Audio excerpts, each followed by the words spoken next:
क्या बिहार में BJP LJP के बीच भी फंसा है सीट बंटवारे का पेच? कुशवाहा के बाद अब पासवान क्यों दे रहे हैं बीजेपी को चेतावनी? आगामी लोकसभा चुनाव में सीट बंटवारे को लेकर बीजेपी और जेडीयू में बात भले ही बन गई हो, लेकिन सूबे में गठबंधन के बाकी सहयोगियों के साथ तनातनी लगातार जारी है। एक और जहां केंद्रीय मंत्री और आरएलएसपी प्रमुख उपेंद्र कुशवाहा कम सीटें मिलने से नाराज हैं, तो अब केंद्रीय मंत्री रामविलास पासवान की पार्टी ने भी बीजेपी को आग दिखानी शुरू कर दी है। दरअसल बीजेपी के नेतृत्व वाली एनडीए में शामिल लोक जनशक्ति पार्टी ने बीजेपी को दो टूक कहा है कि वो लोकसभा चुनाव के लिए बिहार में सीट बंटवारे पर किसी भी असम्मानजनक समझौते को बर्दाश्त नहीं करेंगे।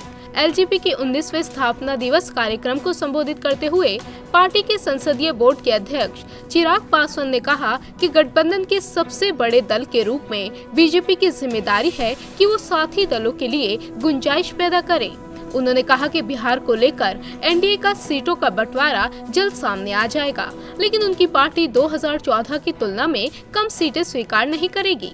बकौल चिराग, बीजेपी अध्यक्ष अमित शाह ने सम्मानजनक समझौते की बात कही है, लेकिन एलजेपी अपने लिए असम्मानजनक समझौते को स्वीकार नहीं करेगी। सीटों को लेकर एलजेपी का ये रुख ऐसे वक्त में सामने आया है जब उपेंद्र कुशवाहा पहले से कम सीटें मिलने को लेकर नाराज हैं।